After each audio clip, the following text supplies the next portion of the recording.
Hi, everyone. This is Megan Stewards with the Girl Scouts of Virginia Skyline Council.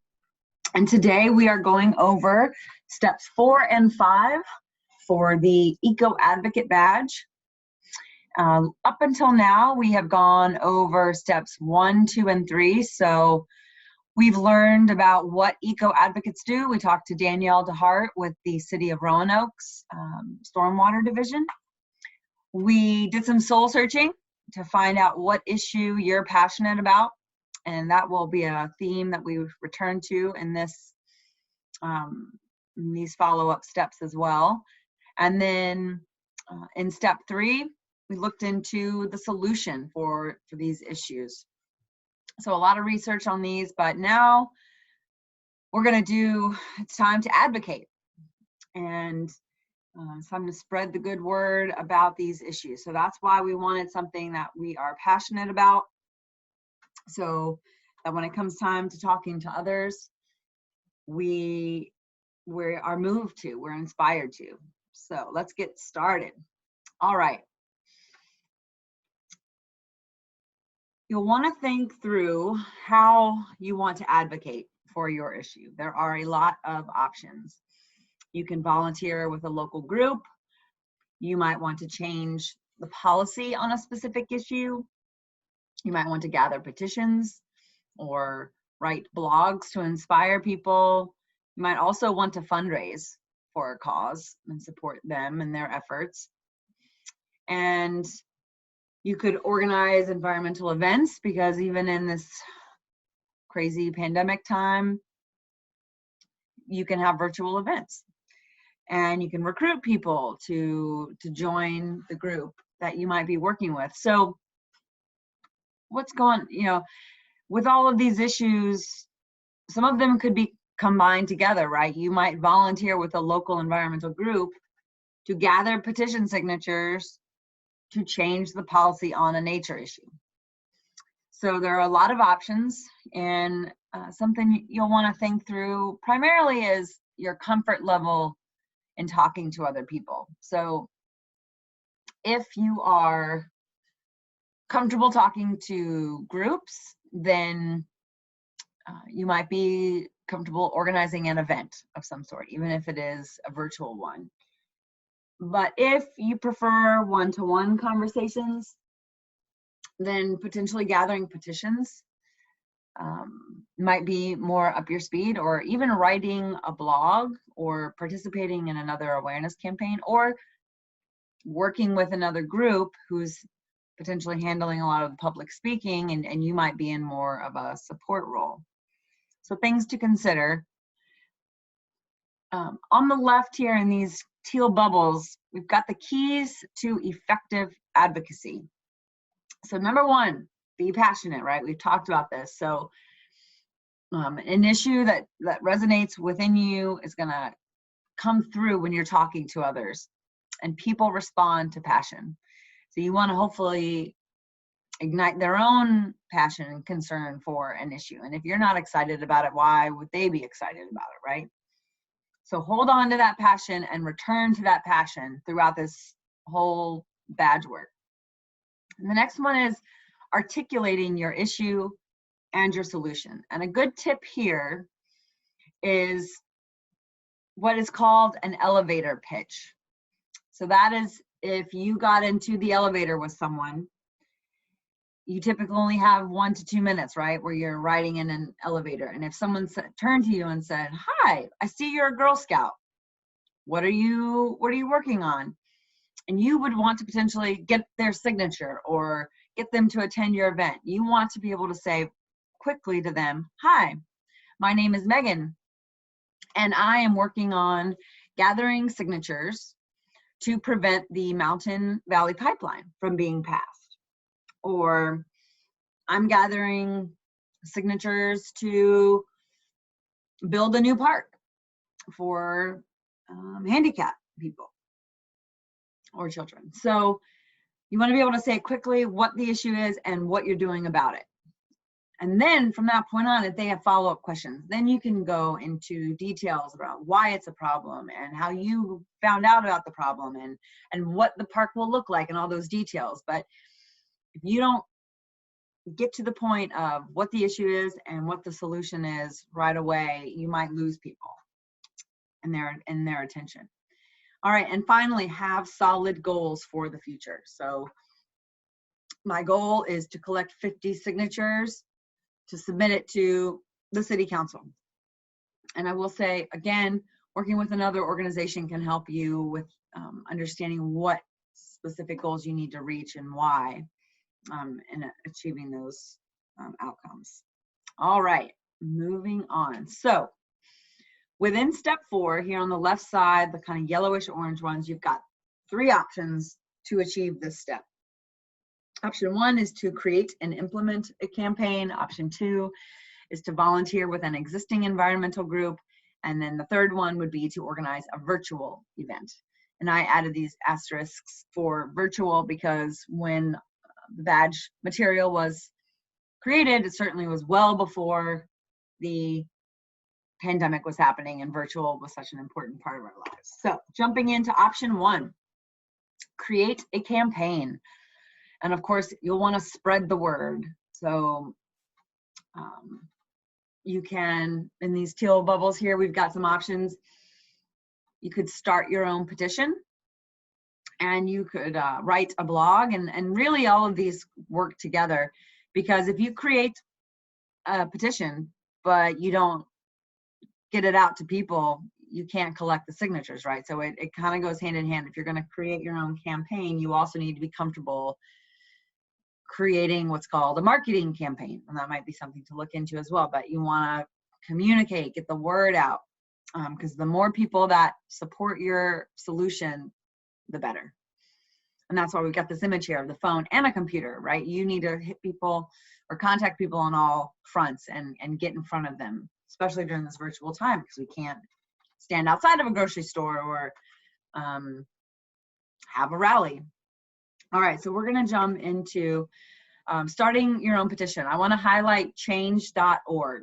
So this is a website that enables you to create your own petition. It's really great. It has a lot of helpful resources, some tips right here, like keep it short and to the point. That's wonderful. Focus on the solution. Again, right, we talked about that in the first one.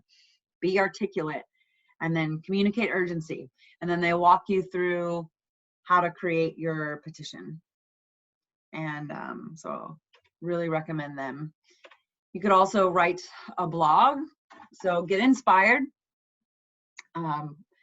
You can Google amazing environmental blogs of 2019, and you'll get around 15 or 20 results from that search alone. Or there's an article, I'm sorry, with 15 of those blogs, and are good for inspiration. You'll also want to find a free blog site to post your blog. So Wix.com, which I have listed here, was voted the best free blog builder of 2020. But of course, there are lots of other free options, so play around with what you like. And then ultimately, your goal here with a blog is you want to drive people to take action on your solution. So that's where that petition might come in handy here, and you would want to drive them to your petition or drive them to the fundraising page. And ultimately, and you want to inspire people. This is where that passion comes in again. So your blog needs to be focused on your issue and on your solution, and get them excited. And if you're passionate about this, it'll come through. Like, share your personal stories, why this matters to you. Tug at the heartstrings. And then also you'll want to promote this on social media. At minimum, whichever you decide to do, whether it's only a petition or a blog, and there are other options too for creating a campaign, but you'll want to promote it. Create a web page, have some information. You can just create a group on Facebook as your platform, but get it on social media and get it in front of people. It could, Instagram, all that stuff. Okay, option 2, volunteering with a local environmental group. So you found your issue that you're passionate about, and you've looked into solutions, and you may or may not have come across a local environmental group that aligns with you. And if not, it's a quick Google search, right? I would start with wherever you're from, your city regional name, and local environmental groups. That's your Google search. So I've got a screenshot here on the right of the Roanoke Outside Foundation, which is a great nonprofit in Roanoke City, Virginia, where I'm from and where our council is, or where our council is based. We're all of Southwest Virginia. But they have this wonderful page, and it lists all of the conservation groups in Roanoke. And right away, you can kind of tell some of their focuses, right? So you've got the Blue Ridge Parkway Foundation. So obviously they're going to be working on one of our nation's treasures, the Blue Ridge Parkway, and likely litter prevention and population, or like traffic control, and preserving those experiences for people. You've got Float Fishermen and Trout Unlimited, so they're likely going to be interested in water issues. And you've got the Roanoke Appalachian Trail Club. So if you love to hike, certainly the Appalachian Trail would be your issue. And you've got your Sierra Club, which I've mentioned before, and touches on a number of environmental issues. So do that search. And really, the reason this step or this option is pointing you towards a local group is because you can get much more hands-on experience and expertise from these volunteers.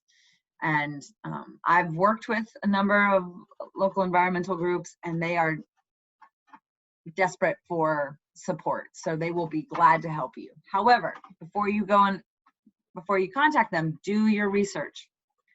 Find all of their resources with their information that they're working on, so that you are as prepared as possible, right? Be the prepared Girl Scout. Read up on all of their campaigns, all of their efforts, their history around the issue that you're interested in, and then go after them.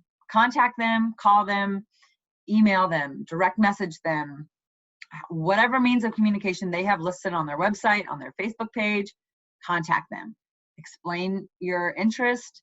Let them know that you're serious, you're doing this as part of an important project, and convey your passion, and make sure and connect with them. And there's so much you can learn from these wonderful people.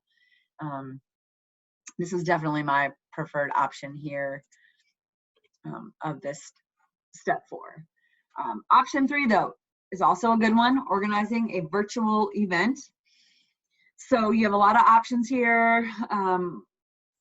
There's Zoom, of course, and there's also free conferencecall.com. There are Google Hangouts. So you can do Facebook Live. There's a lot of options for organizing a virtual event. And now that everyone is virtual, you are going to have people's attention. And a lot of people are looking for opportunities to connect, right? So this could be an option if you are comfortable with public speaking, even though you may not be physically in front of them.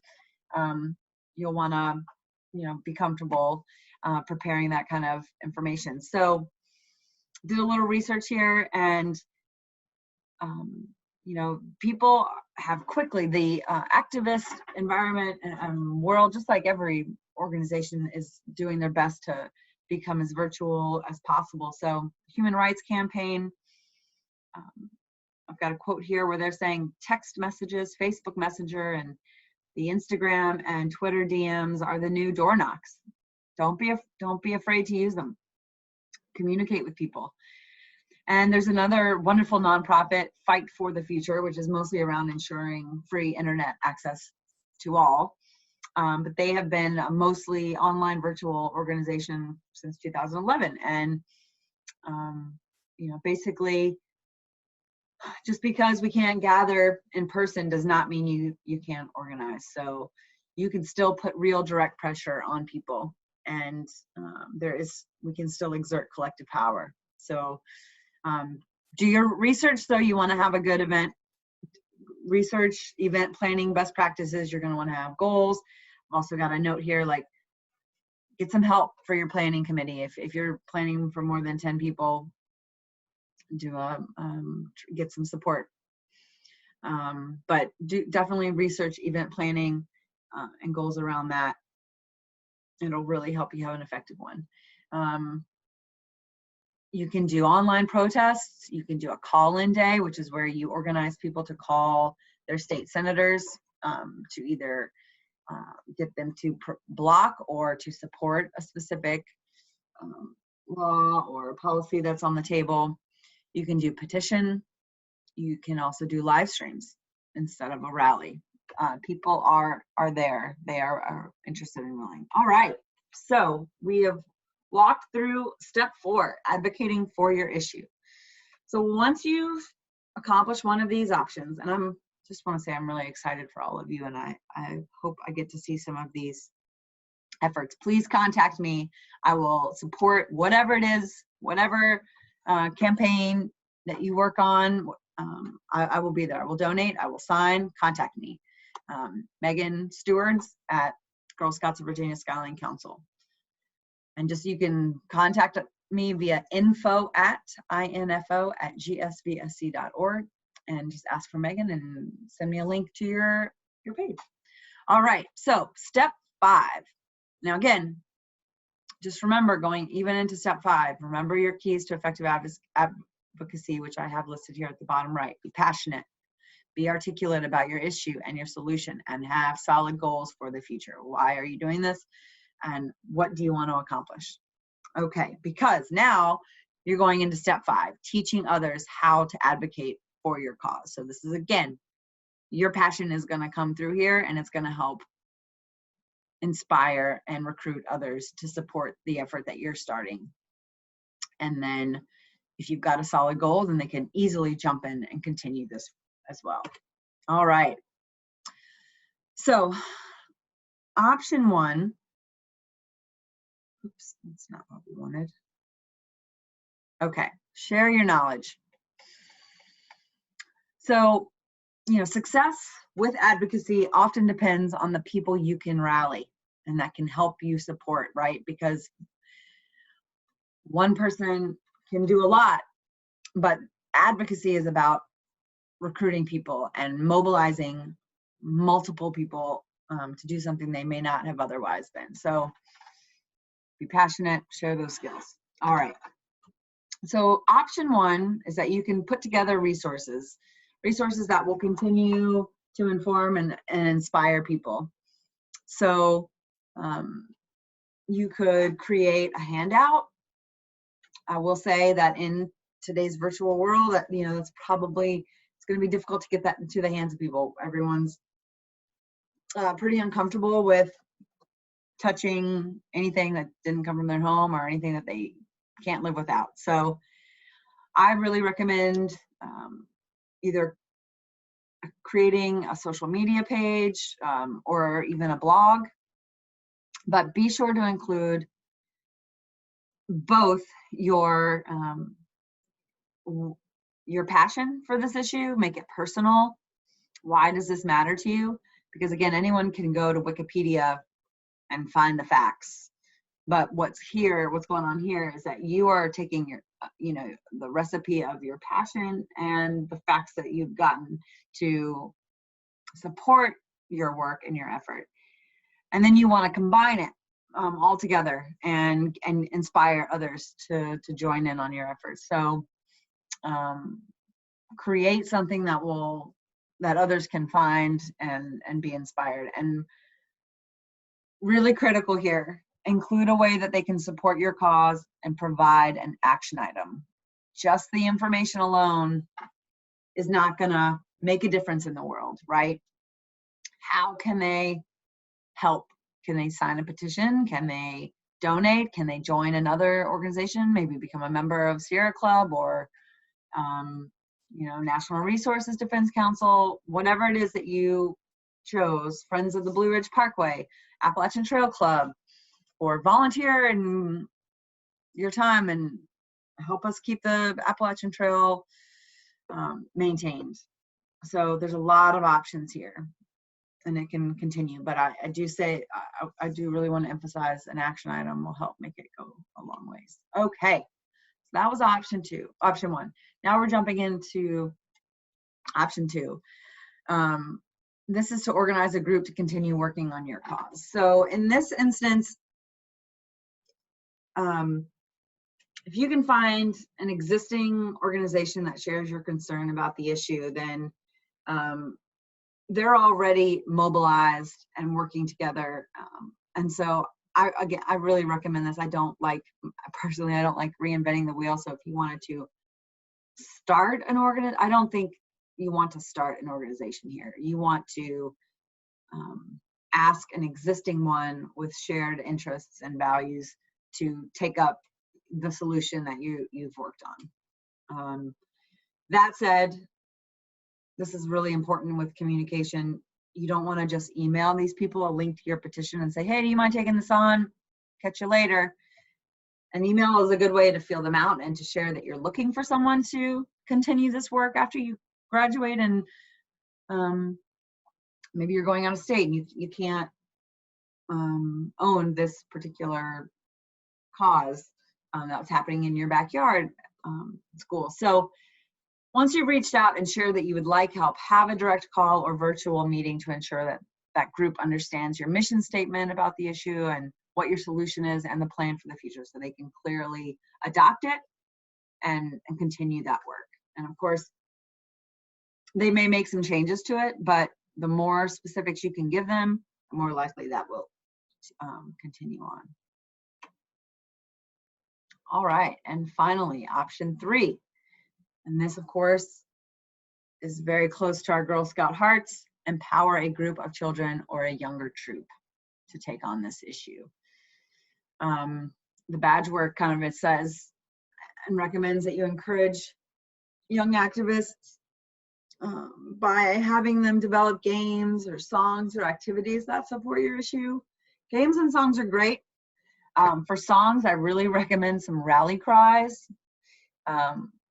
A really easy one is, what do we want? You could say, fresh food. When do we want it? Now. What do we want? Fresh food. When do we want it? Now. You can have these you can look up call and response protest rallies or protest songs.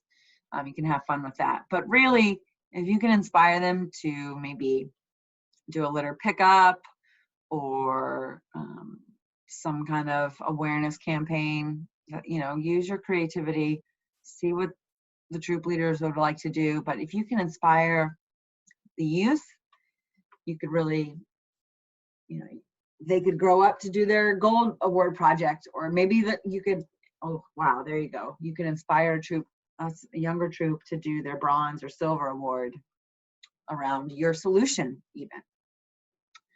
I have listed here some online games, some online environmental games that people are enjoying. There's a lot out there, but one is called Windfall, the other one is Play Oil God and Recycle City, and then there are National Oceanic and Atmosphere Administration games. If you've never seen Captain Planet, they have episodes. It's a pretty fun cartoon from the 90s, and they touch on just about every environmental topic you can think of. That could be a fun episode to share with a younger group. So, all right, there's a lot here, and I'm really excited for all of you to pursue these and to pursue this badge. It's really important. I want to share that I have done a lot in environmental advocacy, and I have a lot of connections in the Roanoke area. So if you are local and want connections there, or if you just want to contact me for advice and suggestions on any of these, by all means, I am so willing and wanting. I am a former Girl Scout as well as now a professional one, and I'm an environmentalist.